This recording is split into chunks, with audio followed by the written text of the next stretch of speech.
Bago natin simulan ang Part 7, muli po akong humihingi ng taos-pusong pasasalamat sa walang sawang pagsuporta sa ating YouTube channel at sa mga bagong subscriber. Welcome po sa inyong lahat. Sumang-ayon si Sharon at sinabi na magsisimula sila sa distributing points. Nagbiro si Blackie, sabay kindat at ngiti, na madali lang iyon dahil isang warlock ay kailangan lang ilagay lahat ng puntos niya sa intelligence. Sinuntok siya ni Sharon gamit ang mga buko ng daliri at tinanong, "Sino ang nagsabi sa'yo niyan?"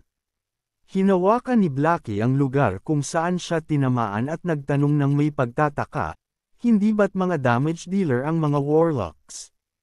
Ipinaalala ni Sharon na 5 minuto pa lang ang nakalilipas, muntik na siyang mapatay ng isang hogjacks. Tinanong niya kung nakalimutan na niya iyon. Napangiti ng alanganin si Blackie at, nang maalala ito, sinabi niya na muntik na nga siyang mamatay noon.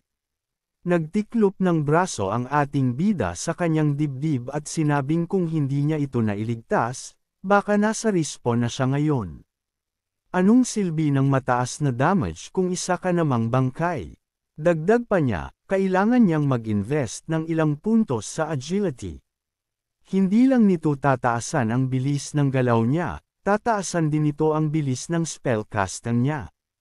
Nag-iwan ang mga kobold ng maraming kagamitan. Pwede mong kunin ang robe na ito at ang skillbook na ito, sabi ni Sharon habang inaabot ang libro kay Blackie. Tiningnan ni Blackie ang description at nalaman na isa itong ordinaryong skill na tinatawag na Vicious Sweep.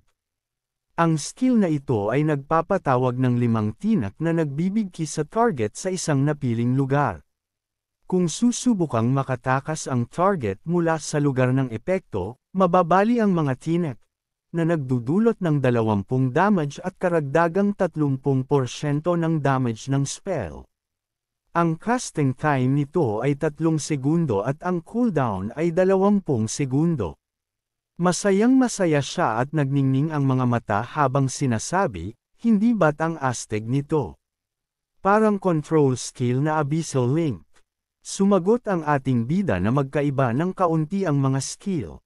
Ang Vicious Sweep ay may casting time na 3 segundo, kaya kailangan mong kalkulahin ang galaw ng kalaban. Tumango si Blackie at sinabi na may malaking ngiti, "Aaralan ko talaga ito." Pagkatapos, isinuot ni Sharon ang bagong kagamitan. Ginaya naman ni Blackie at sinuot ang mga kagamitan ng mage. Pagkatapos, bumalik sila kay Jack. Matapos malaman ang nagawa nila, pinuri ni Jack si Sharon at sinabing may karapatan talaga siyang manahin ang mga teknik sa pagpa-forge. Iniulat ng sistema na natapos ang hidden quest na Path of the Blacksmith. Natuto siya ng craft ng forging, kaya naging basic apprentice blacksmith siya. Nakakuha siya ng talent bilang genius blacksmith bilang gantimpala. Nakakuha rin siya ng 10 piraso ng refined steel. Ngumiti si Blackie at sinabing, "Ang astig ng palayaw na ito." Samantalang sinuri ni Sharon ang kristal at sinabing, "Kapag matagumpay kang lumikha ng isang bagay, may pagkakataong makakuha ng 2 mastery points."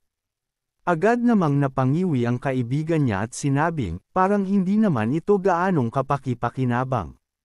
Tumugon ang ating bida na hindi niya dapat maliitin ang 2 puntos na iyon. Upang maging intermediate blacksmith apprentice, kailangan mong umabot sa 1,000 mastery points.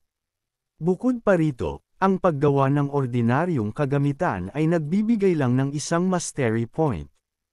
Ang pagiging genius blacksmith ay lubos na nagpapababa ng gastos at oras na kailangan mong gugulin upang tumaas ang antas ng iyong forging. Pagkatapos ng paliwanag ni Sharon, ngumiti si Blackie at sinabi ni Blackie na napakagaling ng talent na iyon at tinanong kung pwede bang mag-forge si Sharon ng kagamitan para sa kanya paminsan-minsan. Napabuntong hininga ang ating bida at sinabing kahit nakuha na niya ang forging skill, kailangan pa rin niya ng mga disenyo upang makalikha ng mga bagay. Naisip niya na sa Forest of Death ay mayroong maraming disenyo ng mga kagamitan na nasa bronze rank. Ang ganitong klase ng kagamitan ay palaging hinahanap ng mga baguhan, kaya makakagawa siya ng dalawang bagay ng sabay, itaas ang kanyang antas ng kasanayan at kumita ng pera. Nagdesisyon siyang pumunta doon at sinabihan ang kaibigan na sumunod sa kanya. Samantala, nakita ni Jack ang abyssal blade na nakasukbit sa kanyang baywang. Napamulagat ito at naisip, ano ito? Hiniling ni Jack sa kanilang dalawa na maghintay, pagkatapos ay humarap kay Sharon at nagpahayag, ang espada mo ay isang magic weapon, tama ba?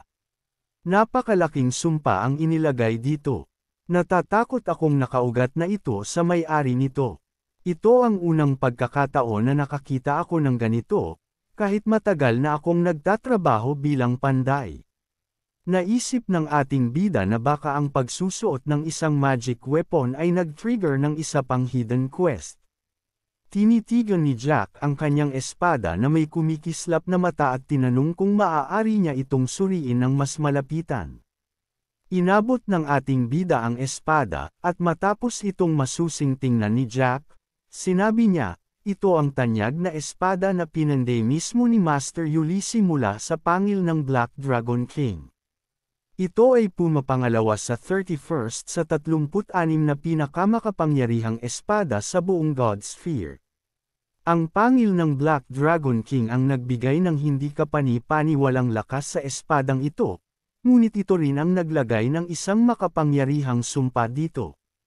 Paminsan-minsan, nagdudulot ang espada ng pagtanggi mula sa may-ari. Kung hindi niya kayang pigilan ito, siya mismo ang nagiging biktima ng Curse of the Black Dragon King, na permanenteng binabawasan ang kanyang kasalukuyang mga katangian ng kalahati. Nagsimula ng magpakita ang epekto ng pagtanggi, dagdag ni Jack. Nagtanong ang ating bida kung may paraan ba upang maalis ito. Sumagot si Jack, walang sinuman ang makakapag-alis ng sumpang ito. Maaari itong pahinin, ngunit mangangailangan ito ng isang bagay na napakalakas. Kailangan nilang hanapin ang Lucky Stones. Sila lamang ang makakalaban sa sumpa. Gayunpaman, napakabihira ng mga batong ito. Kung makakakita man sila ng kahit isa, nakasalalay iyon sa kapalaran. Tumingin si Sharon sa kanyang kaibigan at tinanong, handa ka bang ibigay ang? Sinabi ni Master Jack tungkol sa Lucky Stone, kaya tinaasa ni Blackie ang kilay sa pagtataka at tinanong kung ano ang sinasabi nito. Kailan daw sila nakahanap ng ganoong bato? Sa halip, tinanong niya si Blackie, hindi ba ikaw mismo ang naglagay nito sa bag mo?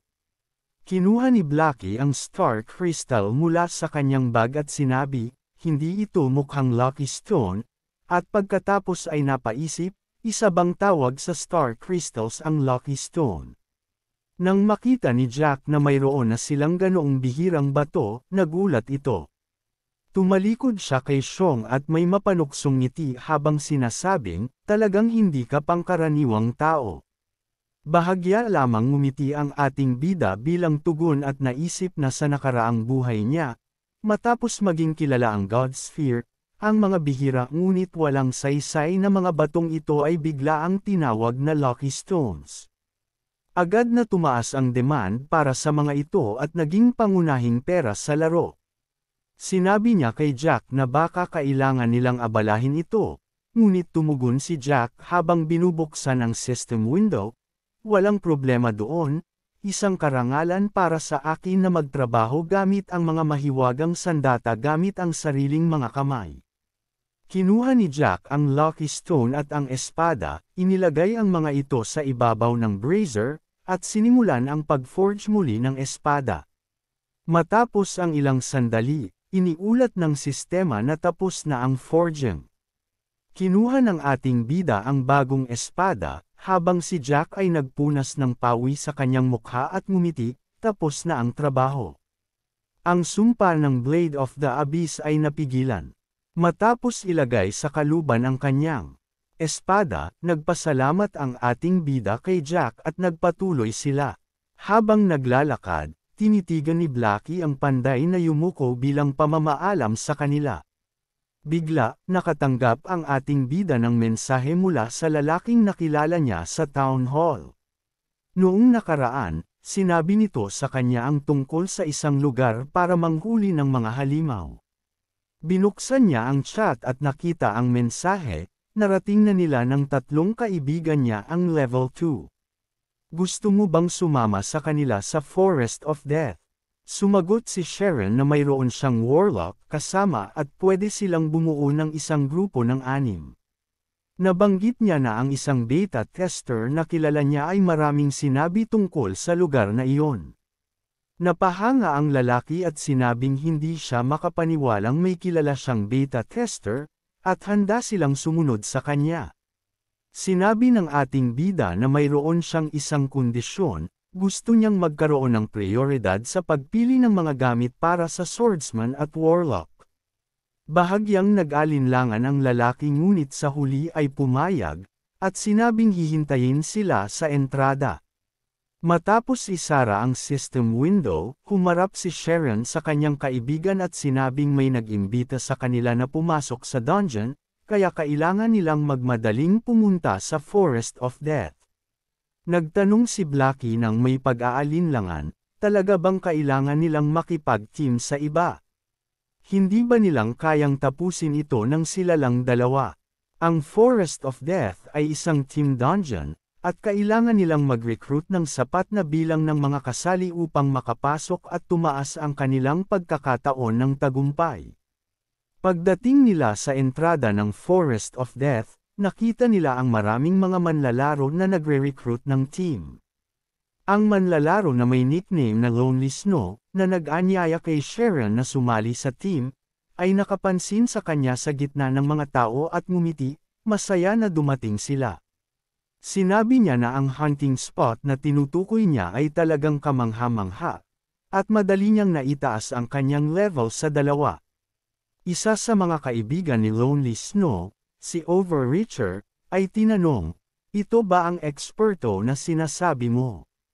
Sinabi ng lalaking si Skynet na kailangan nilang magbuo ng team muna, at si Were the Summer Night, isang mage, ay ngumiti ng tahimik. Nang magbuo sila ng team, nakita ni Skynet ang level ni Sharon at nagsalita ng hindi natuwa, level 1 lang siya.